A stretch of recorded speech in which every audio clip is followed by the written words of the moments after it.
Hello नमस्कार मेरे प्यारे मित्रों। आज हम कक्षा 12 की हिंदी साहित्य की बुक सरयू के पाठ 16वां सीरीज के फूल, जिसके लेखक आचार्य हजारी प्रसाद द्विवेदी है, का अध्ययन करेंगे। तो आइए जान लेते सबसे पहले लेखक परिचय। भारतीय संस्कृति, धर्म, दर्शन और इतिहास के आख्याता, प्रसिद्ध निबंधकार, उपन्यासकार, आलोचक एवं सफल अध्यापक रहे आचार्य हजारी प्रसाद द्विवेदी का जन्म सन 1907 ईस्वी में बलिया जिले उत्तर प्रदेश के आरत दुब्बे का छपरा नामक गांव में हुआ। इनके पिता का नाम श्री अनमोल द्विवेदी एवं माता का नाम श्रीमती ज्योतिषमती था। इनके जन्म का नाम बैजनाथ था। जन्म के समय पिता को किसी मुकदमे में 1000 रुपये की प्राप्ति होने पर इनके पिता ने इनका नाम हजारी प्रसाद रख दिया। इनकी प्रारंभिक शिक्षा घर पर ही हुई। इन्होंने संस्कृत, बंगाली, हिंदी, अंग्रेजी भाषाओं का गहन अध्ययन किया। ये ज्योतिष शास्त्री विद भी थे।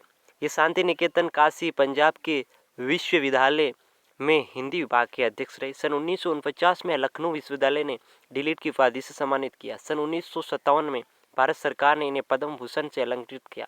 19 मई 1979 में को आपका देहावसान हुआ। द्विवेदी जी का साहित्य संबंधी दृष्टिकोण अत्यंत व्यापक एवं उदार है।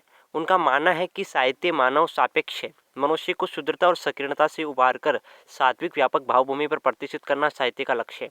द्विवेदी जी का कहना है कि मैं साहित्य को मनुष्य की दृष्टि से देखने का पक्षपाती हूँ। जो वाकजाल मनुष्य को दुर्गतिहीनता और प्रामुखापेक्षिता से बचा न सके, जो उसकी आत्मा को तेजोदीप्त न बना सके, जो हृदय को परदु कातर और संवेदनशील न बना सके, उसे साहित्य कहने में मुझे संकोच होता है। द्विवेदी जी ने आलोचना, निबंध, इतिहास, उपन्यास, संस्कृति आदि विविध क्षेत्रों में अपनी साहित्यिक प्रतिभा का परिचय दिया। इनकी प्रमुख रचनाएं इस प्रकार है। निबंध: अशोक की फूल, कलफलता, विचार और वितरक, कूटज, विचार प्रवाह, आलोक पर्व। उपन्यास: बाण भट्ट की आत्मकथा, चारुचंद्र लेख, पुनर्नवा, नामदास का पोता। आलोचना और साहित्य इतिहास: सूर साहित्य, कबीर, नाथ संप्रदाय, मध्यकालीन बौद्ध का स्वरूप, कालिदास की लालित योजना, साहित्य सचार, साहित्य का धर्म, हिंदी साहित्य की भूमिका, हिंदी साहित्य का आदिकाल, हिंदी साहित्य उद्भव और विकास। उसके बाद में आ जाते संपादित: नाथ सिद्धों की बानियाँ, संदेश रासक, संक्षिप्त, पृथ्वीराज रासो, विश्व भारती, शांति निकेतन पत्रिका का संपादन। धर्म एवं संस्कृति विशेष: प्राचीन भारत के कलात्मक विनोद, मध्यकालीन धर्म साधना और शेष साधना। ये था इनका लेखक परिचय। इसके बाद में देखिए पाठ परिचय। प्रस्तुत ललित निबंध सीरीज के फूल में लेखक के जो ललित निबंध है, ये सीरीज के फूल जो लेखक के कल्पलता नामक निबंध संग्रह से लिया गया है, संकलित है।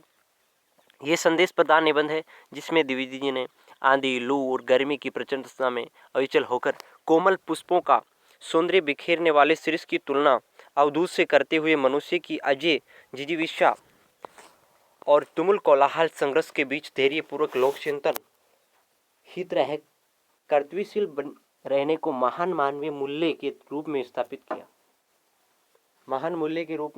किया। लेखक ने सीरीज के माध्यम से इस दार्शनिक सत्य को भी अभिव्यक्त किया है कि मनुष्य को ये समझ लेना चाहिए कि संसार परिवर्तनशील है और परिवर्तन की गति के अनुरूप अपने को ढाल लेना ही अच्छा है। संसार का सत्य यही है कि जो वस्तु एक दिन पल्वित और पुष्पित हुई है, उसका जड़ना निश्चित है। मनुष्य को अनासक्त भाव से जीवन यापन करना चाहिए। जो जितना अनासक्त हो सकता है, वे उतना ही अधिक समाज के लिए योगदान दे सकता है। अनासक्ति के साथ साथ फकड़ाना मस्ती भी जरूरी है। कबीर के फक्कड़ व्यक्तित्व की तुलना अवधूत से करने के बाद वे गांधी जी को भी इसी श्रेणी में रखते हैं। उनके अनुसार कालिदास भी नासक कवि थे, इसीलिए वे कालजी हो सके। अब देखिए मूल पाठ। जहां बैठ के ये लेख लिख रहा हूं, उसके आगे पीछे दाएं बाएं शीर्ष के अनेक पेड़। जेठ की जलती धूप में जबकि धरित्री निर्धूम अग्निकुंड बनी हुई थी, शीर्ष नीचे से ऊपर तक फूलों से लद गया था। कम फूल इस प्रकार की गर्मी में फूल सकने की हिम्मत रखते हैं। और कर्णिकार, वनचंपा और आर्गवद अमलतास की बात में भूल नहीं रहा हूँ, वे भी आसपास बहुत हैं, लेकिन शीश के साथ आर्गवद की तुलना नहीं की जा सकती। वे 15-20 दिन के लिए फूलता है, बसंत ऋतु के फलास की भांति। कबीरदास को इस तरह 15 दिन के लिए लहक उठना पसंद नहीं था। ये भी क्या कि 10 दिन फूले और फिर खंकड़ के खंकड़, दिन 10 फूला फूले के खंकड़ गया, खंकड़ भया फलास। फूल है शिरीष। वसंत के आगमन के साथ लहक उठता है। आषाढ़ तक तो निश्चित रूप से मस्त बना रहता है। मन रम गया तो भरे भादों में भी निर्घात फूलता रहता है। जब उमस से प्राण उबलता रहता है और लू से हृदय सूखता रहता है, एकमात्र शिरीष कालजी अवधूत की भांति जीवन की अजेयता का मंत्र प्रचार करता है। यद्यपि कवियों की भांति हर फूल पत्ते को देखकर मुग्ध होने लायक हृदय विधाता ने नहीं दिया है, पर नितांत ठूंठ भी नहीं हूं। शिरीष के पुष्प मेरे मानस में थोड़ी हिलूल जरूर पैदा करते हैं। शिरीष के वृक्ष बड़े और छायादार होते। पुराने भारत का रईस जिन मंगलजनक वृक्षों को अपनी वृक्ष वाटिका की चार दीवारी के पास लगाया करता था, उनमें एक शिरीष भी है। व्रत संहिता 55-13, अशोक, अरिष्ट, रीठा का वृक्ष, पूर्णांग और शिरीष के छायादार और घनमृषण रीतिमा से परिवेष्टित वृक्ष वाटिका जरूर बड़ी मनोहर दिखती रही होगी। वात्स्यायन ने कामसूत्र में बताया है कि वाटिका के संगन छायादार वृक्षों की छाया में ही झूला लगाया जाना चाहिए, झूला या दोला लगाया जाना चाहिए। यद्यपि पुराने कवि बकुल मोदश्री के पेड़ में ऐसी दोलाओं को लगा देखना चाहते थे, पर शिरीष भी क्या पूरा है। डाल इसकी अपेक्षाकृत कमजोर जरूर होती है, पर उसमें झूलने वालियों का वजन भी तो बहुत ज्यादा नहीं होता है। कवियों की यही तो बुरी आदत है कि वजन का एकदम ख्याल नहीं करते। मैं तुंदिल नरपतियों की बात नहीं कह रहा हूँ, वे चाहे तो लोहे का पेड़ बनवा ले। शिरीष का फूल संस्कृत साहित्य में बहुत कोमल माना गया। मेरा अनुमान है कि कालिदास ने ये बात शुरू में प्रचारित की होगी। उनका कुछ इस पुष्प पर पक्षपात था, मेरा भी है। कह गए हैं शिरीष पुष्प केवल भौरों के पदों का कोमल दबाव सहन कर सकता है, पक्षियों का बिल्कुल नहीं। पद शहते भ्रमरश्य पेलव शिरीष पुष्प न पुण्य पततीर्णाम। कहते हैं कि शिरीष का फूल है, पुष्प है, वो भौरों के दबाव से टूट जाते, दबाव नहीं सह पाते। अब मैं इतने बड़े कवि की बात का विरोध कैसे करूं? सिर्फ विरोध करने की हिम्मत न होती तो भी कुछ कम बुरा नहीं था। यहाँ तो इच्छा भी नहीं है। खैर, दूसरी बात कह रहा था, शिरीष के फूलों की कोमलता देखकर प्रवर्ती कवियों ने समझा कि उसका सब कुछ कोमल है। ये भूल है। इसके फल इतने मजबूत होते हैं कि नए फूलों के निकल आने पर भी स्थान नहीं छोड़ते। जब तक नए फल पत्ते मिलकर धकियाकर उन्हें बाहर नहीं कर देते, तब तक वे डटे रहते हैं। वसंत के आगमन के समय जब सारी वनस्थली पुष्प पत्र से मरमरित होती रहती है, शिरीष के पुराने फल बुरी तरह खड़खड़ाते हैं। मुझे इनको देखकर उन नेताओं की बात याद आती है जो किसी प्रकार जमाने का रुख नहीं पहचानते हैं। जब तक नई पौध के लोग उन्हें धक्का मारकर निकाल नहीं देते हैं, तब तक जमे रहते हैं। मैं सोचता हूँ कि पुराने की ये अधिकार लिप्सा क्यों नहीं समय रहते सावधान हो जाती। जरा और मरती, ये दोनों ही जगत की अति परिचित और अति प्रमाणित सत्य है। तुलसीदास ने अफसोस के साथ इनकी सच्चाई पर मोहर लगाई थी कि धरा को प्रमाण यही तुलसी जो फराज सुफ जरा सो बरा सुबुताना। मैं शिरीष के फूल को देखकर कहता हूँ कि क्यों नहीं फलते ही समझ लेते, बाबा की जड़ना निश्चित है। सुनता कौन है? महाकाल देवता सपासप कोड़ी चला रहे हैं, जीर्ण और दुर्बल जड़ रहे हैं, जिनमें प्राणकण थोड़ा भी उद्रमुखी वे टिक जाते हैं। तुरंत प्राणधारा और सर्वव्यापक कालाग्नि का संघर्ष निरंतर चल रहा है। मूर्ख समझते हैं कि जहाँ बने हैं वहीं देर तक बने रहे तो काल देवता की आंख बचा जाएंगे। बोले हैं वे, हिलते डुलते रहो, स्थान बदलते रहो, आगे की ओर मुँह किए रहो तो कोड़े की मार से बच भी सकते हो, जमे की मरे। कहीं एक बार मुझे मालूम होता है कि ये शिरीष एक अद्भुत अवधूत है।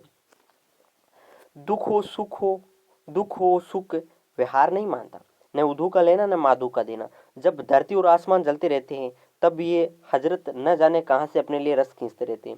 मौज में आठों या मस्त रहते। एक वनस्पति शास्त्री ने मुझे बताया कि ये उस श्रेणी का पेड़ है जो वायुमंडल से अपना रस खींचता है। जरूर खींचता होगा, नहीं तो भयंकर लू के समय इतने कोमल तंतुजाल और ऐसे सुकुमार केसर को कैसे उगा सकता है? अवधूतों के मुंह से ही संसार की सबसे सरस रचनाएं निकली। कबीर बहुत कुछ इस शिरीष के समान ही थे, मस्त और बेपरवाह, पर सरस और मादक। कालिदास भी जरूर अनासक्त योगी रहे होंगे। शिरीष के फूल फकड़ाना मस्ती से ही उपज सकते हैं, और मेघदूत का काव्य उसी प्रकार की अनासक्त और अनाविल उन्मुक्त हृदय में उमड़ सकता है। जो कवि अनासक्त नहीं रह सका, जो फकड़ नहीं बन सका, जो कि एक राय का लेखा जोखा मिलाने में उलझ गया, वे भी क्या कवि? कहते हैं कर्नाट राज की प्रिया विजिका देवी ने गर्वपूर्वक कहा था कि एक कवि ब्रह्मा थे, दूसरे वाल्मीकि और तीसरे व्यास। एक ने वेदों को दिया, दूसरे ने रामायण और तीसरे ने महाभारत को।